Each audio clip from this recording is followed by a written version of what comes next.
देखिए भैया, आज मैं आप सभी को कक्षा 10 की प्रश्नावली 11.2 की 7वीं सवाल बता रहा हूँ। आप सभी लोग ध्यान से देखिए। ये लास्ट सवाल है और बहुत ही इम्पोर्टेंट चैप्टर है। ये 8 नंबर की सवाल आएगी आपके पेपर में। तो देखते हैं सवाल नंबर 7 क्या दिया गया, एक बार देख लेते हैं। कह रहा है किसी चूड़ी की सहायता से एक वृत्त खींचिए, वृत्त के बाहर एक बिंदु लीजिए, इस बिंदु से वृत्त पर स्पर्श रेखाओं की रचना कीजिए। कह रहा है कि एक चूड़ी की सहायता से एक वृत्त खींचना है, तो आप एक वृत्त खींच लीजिए चूड़ी की सहायता से। इस प्रकार से मान लीजिए एक वृत्त खींच लिया आपने इस प्रकार।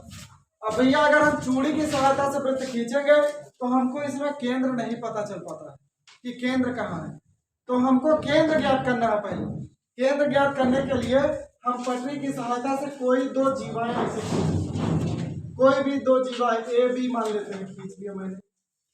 कहीं पर भी मान लीजिए एक जीवा यहाँ पर मैंने खींच लिया इस प्रकार से, इसका नाम सी डी कर देते हैं। केंद्र ज्ञात करने के लिए ये प्रक्रिया करेंगे। उसके बाद ए बी से, इससे बी से अधिक दूरी लेकर, आधे से अधिक दूरी लेकर एक चाप लगाएंगे इस प्रकार से। ए पर रखकर एक इधर चाप लगाएंगे। इस प्रकार से इसको हम ऐसे काट देंगे। वही प्रक्रिया से हम इस्तेमाल करेंगे भैया। सी पर रख करके आधे से अधिक दूरी लेकर एक इधर चाप लगाएंगे, इधर ऐसे चाप लगाएंगे, इसको ऐसे काट देंगे। तो हम ये देखते हैं कि ये दोनों रेखाएं जहां पर काटती हैं वही केंद्र होता है, उसको मान लेंगे O। ध्यान रखिएगा, जहां पर दोनों रेखाएं काटेंगी वही केंद्र है। केंद्र को ज्ञात करने का ये तरीका है कि कोई दो जीवा लेना है, उसमें आधे से अधिक दूरी लेकर के चाप लगाना है, तो चाप को मिला देना है भैया जहां पर काटता है, तो ये हमें केंद्र मिल जाएगा O। अब क्या करेंगे, वृत्त के बाहर कोई एक बिंदु P लेना है, इसको मान लीजिए लिख लेते हैं P। वृत्त के बाहर आप कहीं भी ले सकते हैं, कहीं भी आप एक बिंदु ले लीजिए P, उस P को O से मिला दीजिए इस प्रकार से, ऐसा मिला देंगे। और मिलाने के बाद O से P की आधे से अधिक दूरी लेकर ऊपर नीचे और P पर रखकर इस प्रकार से इसे चाप लगाएंगे, आधे से अधिक दूरी लेकर। इसको हम मान लेते हैं यम दूरी। यम से O की दूरी लेकर एक सहायक वृत्त खींचते हैं इस प्रकार से। एक सहायक वृत्त खींचेंगे। ये जो पहले वाले वृत्त को जहां जहां काटती है, इसको मान लीजिए हम लोग मान लेते हैं क्यों नहीं माना गया है, क्यों मान लेते हैं, और इसको आर मान लेते हैं। जहां पर काट रही है इसको हम आर मान लेते हैं इस प्रकार से। ये है बिंदु आर, जहां पर पहले वाले वृत्त को काट रही है, ये है क्यू। अब भैया क्यू को इस प्रकार से ऐसे पी से मिला देते हैं और आर को भी इसी प्रकार से हम पी से मिला देते हैं। तो ये वृत्त की दो स्पर्श रेखाएं हमें प्राप्त हो गई, एक है पी क्यू और दूसरी है पी आर। अब भैया इसकी रचना लिखना है, हेडिंग लिखिए रचना। आपको रचना के चरण लिखने की आवश्यकता नहीं है, क्योंकि सभी लोग रचना के चरण लिखते हैं, आप हट करके लिखिए। ध्यान रखिए, लिखेंगे सर्वप्रथम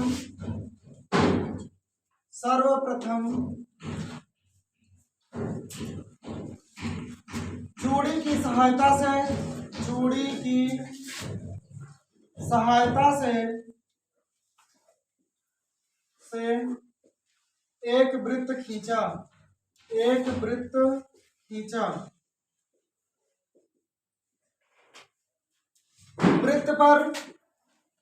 वृत्त पर दो जीवाएं खींचा जो ए बी और सी डी है। AB और CD है, दो जीवाएं खींचा। इन जीवाओं का समद्विभाजक खींचा।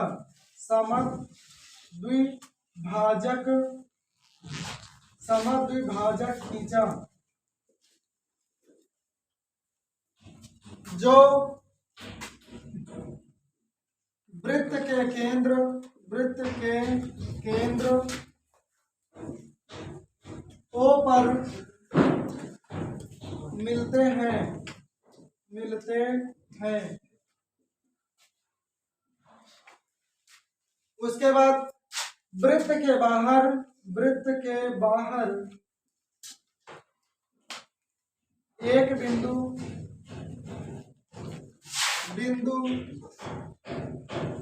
P लिया, P को A से मिलाया, P को O से मिलाया,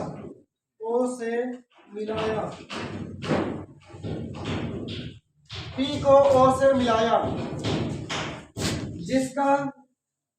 जिसका समद्विभाजक खींचा,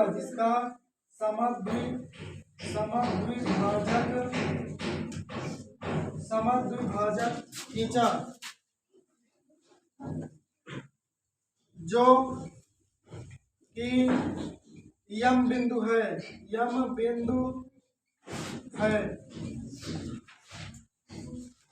यम से O की दूरी लेकर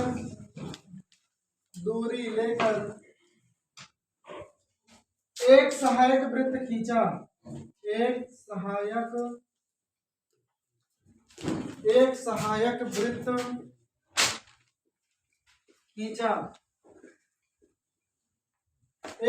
वृत्त खींचा, जो पहले वृत्त को Q तथा R पर काटता है, Q तथा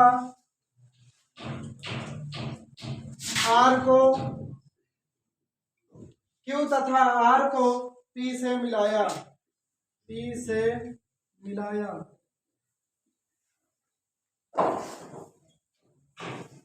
जिसमें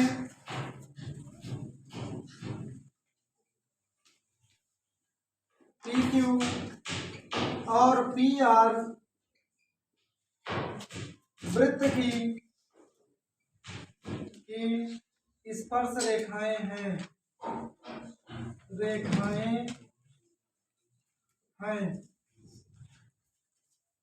अतः एक लाइन लिखेंगे बस, अतः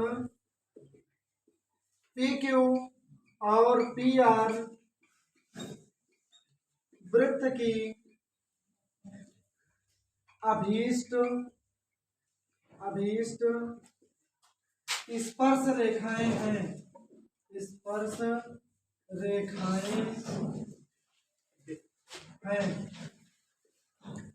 बस भैया इतना लिखना है। आप देख लीजिए, जिस प्रकार से आपने चित्र बनाया है उसी प्रकार से आप इसको बना लीजिए और रचना लिख लीजिए। बहुत ही इंपॉर्टेंट चैप्टर है, जान लीजिए। ठीक भैया, धन्यवाद।